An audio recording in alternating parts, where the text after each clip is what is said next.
My name is Minakova Ksenia. I'm the director of Ufology World Congress, and today with me Jessie Herman. She will have two workshops at our coming Ufology World Congress. Hello, Jessie. Hi, it's so nice to be here. Thank you for your time Thank for you. this interview. So, can you introduce us more about yourself? What are you doing? Sure. My name is Jessie Herman. I'm a channel for a non-physical entity group called Vagrian. I've been channeling for 3 years with this entity group and have published a book with them.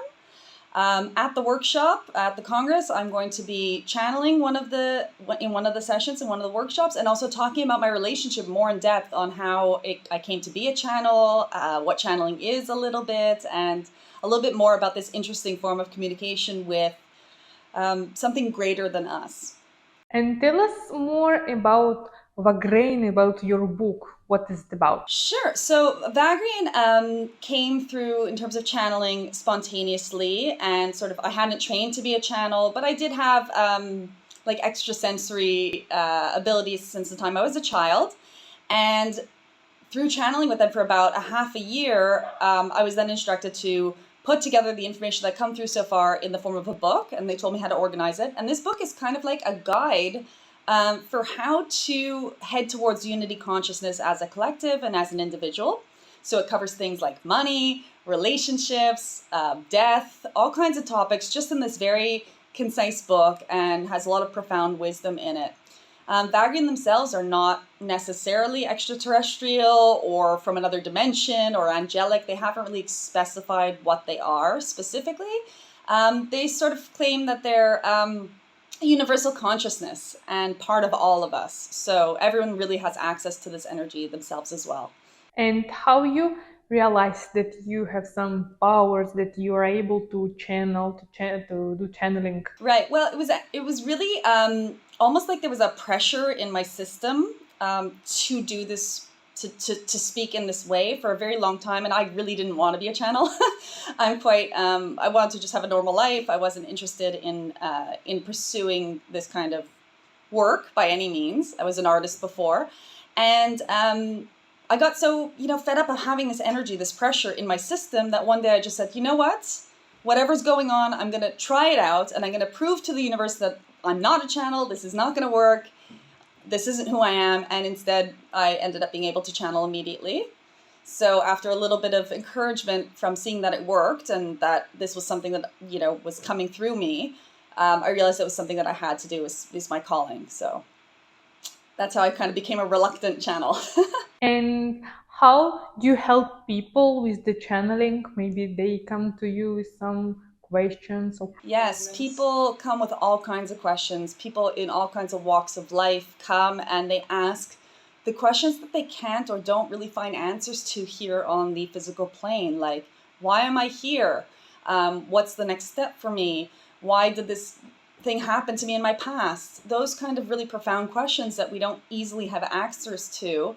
Vagrian doesn't necessarily give the answers to them, but they do guide somehow the person to find the answers both within themselves and to have the right energy pathways to find the solutions to their problems. So people come and they end up leaving with a lot more clarity that they've found on their own, and that Vagrian has guided them towards. And are you working on like with single person or it can be group therapy? I work with both single people and sometimes I do public sessions. I've been doing public sessions pretty much since I started. At the moment, there's a bit of pause. I haven't done very much public stuff, and that could be groups of people who would ask. One person asks a question, then someone else asks a question, and that's really interesting because often, and I think this is what will happen in the workshop. Often someone will ask a question, then the next person will say, "Oh my God, that answer answered also part of my question." And it really is interesting to see how when a group comes together, often, even if not everybody gets to speak, everybody who's there is impacted in some way and has some result from the channeling. I'm also working on several other books with Vagrian to bring more of their information through, and those will be published eventually as well.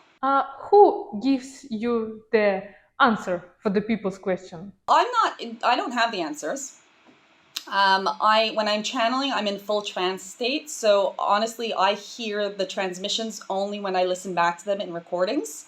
So I don't even know what's being said when it's being said through me, which is interesting because that means me having to have a lot of faith in what's going to happen in a channeling session. And the who or the what or how I know what to say, I would say I don't know what I'm going to say. I have no idea. And at the very beginning, that was actually really difficult because I was always a little bit worried. You know, if someone comes to you and they have, like, let's say someone's has a really big medical problem, or someone has, you know, they've just lost a family member, I was fearful to say the wrong thing, you know, like, or impact in a negative way the person. And it took me some time of like trusting the channeling and seeing what would happen to understand that every single time Vagrian speaks, there's a level of compassion, a level of deep understanding of humanity, and so much wisdom and love that I can trust that they're never going to say the wrong thing. So they're never going to say something to someone that's going to impact them negatively, which is really makes me feel better about doing this work, because otherwise, I don't know, I'd feel comfortable, you know, being in that place of responsibility. Yeah, sometimes it can be complicated. Like, yes, I hear the answer, I hear the words, but if the people like it or no, who knows? Who knows? Yes, it is. Yeah, it can be. And what will you teach us and our attenders at your workshops? Well, I'm hoping that in the workshop, people who have never experienced channeling will be open to this form of communication. You know, not necessarily only through my work, but through so many channels who are now on the planet. I believe that this particular form of contact with things that are not of this world is becoming more and more common. And I really hope that people open their minds to the ability of themselves to channel as well. So, you know, through having had my experience of like being so reluctant to open up to my gifts, maybe that workshop will help people realize that everybody has the ability to tap into other senses.